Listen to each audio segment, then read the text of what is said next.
On va s'intéresser maintenant à l'exercice 4 de la fiche où il y a des résolutions sur l'ensemble des nombres réels d'équations et d'inéquations. On va commencer par celle-ci. Quand vous avez des fractions, le mieux, c'est de tout mettre au même dénominateur pour pouvoir justement supprimer le dénominateur commun. Ici, le dénominateur commun, c'est 6. Donc, je multiplie par 6 ici au niveau du 1. Là, je vais multiplier par 2.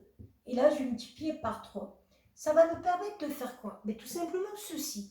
Je vais avoir que 3x sur 6 plus 2 sur 6 égale 6 sur 6.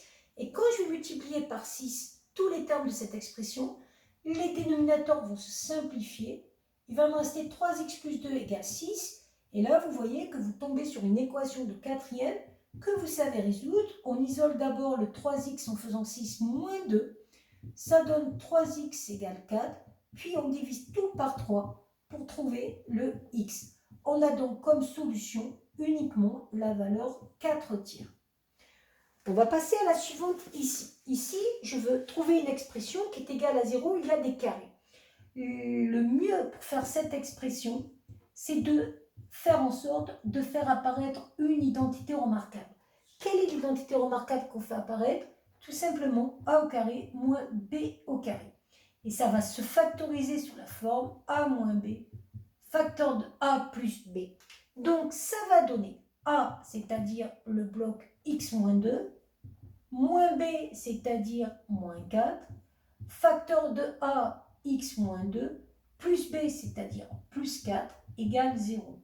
Vous n'avez plus qu'à simplifier x moins 6, x plus 2 égale 0. Et vous avez un théorème de cours qui vous dit qu'un produit est nul si l'un de ses facteurs est nul.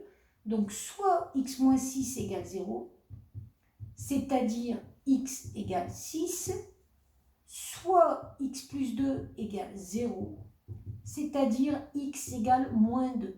Et là, vous voyez que vous avez deux solutions uniques qui apparaissent. C'est l'ensemble des deux valeurs, moins 2 et 6. Troisième type d'inéquation, c'est un produit pour lequel on veut trouver les valeurs de x qui va rendre ce produit négatif.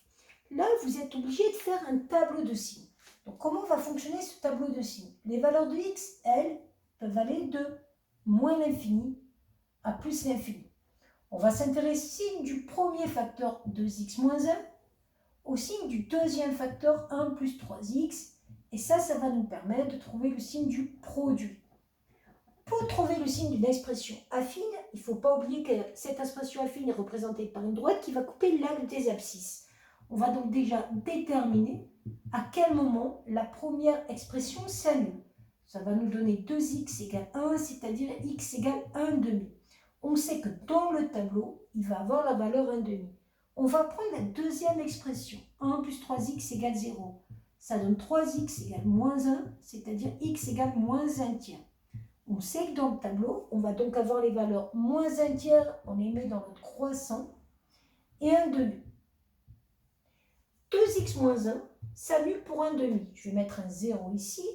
1 plus 3x s'annule pour un moins 1 tiers.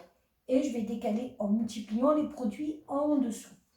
2x, 2 est un coefficient directeur positif. J'ai donc une fonction affine croissante. Je vais donc d'abord avoir un signe moins, puis un signe plus. 3x, 3 est un coefficient directeur positif. J'ai donc une fonction affine croissante. Je vais d'abord avoir un signe moins, puis un signe plus. Il me reste juste à faire la règle des produits. Moins multiplié par moins, plus. Moins multiplié par plus, moins. Plus multiplié par plus, plus. Quand vous avez fait ça, vous voulez-vous une expression qui est négative. Donc le produit doit être négatif. Nous sommes donc ici. Les valeurs de x, puisque c'est celles qu'on cherche, vont donc aller de moins 1 tiers à 1 demi. Voilà pour la solution.